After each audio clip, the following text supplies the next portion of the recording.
السلام علیکم ورحمت الله وبرکاته. یو محترم ستنه کړی د چرګ اذان وکړي، نو دا څنګه چم دی؟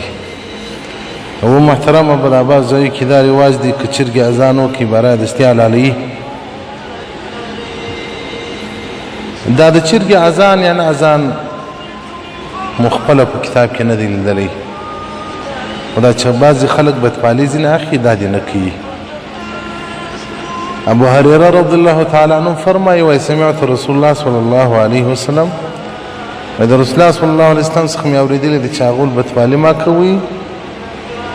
او خیر الفال، خیر فال دی یعنې نیکپالي کوي. صحابه کرام ورته وویل مل فعلوا، فال چش دی؟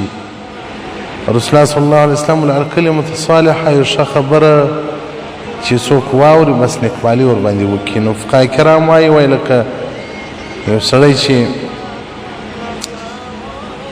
یو شی ورک وي نو یو داسې الفاظ واوري لکه یا واجد، یا سالم، یا نجح، یا منصور، یا مبرور، نو بارا دی بس ما شی خدای را پیدا کوي.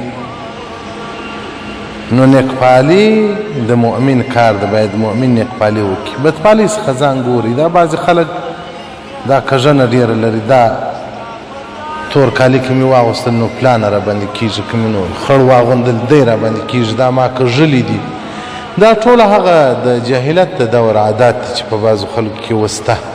نیکپالي کوئ، نیکپالي. تشاؤم څخه رسول الله صلی الله علیه وسلم بد وړي دي، بدپالي مه کوئ.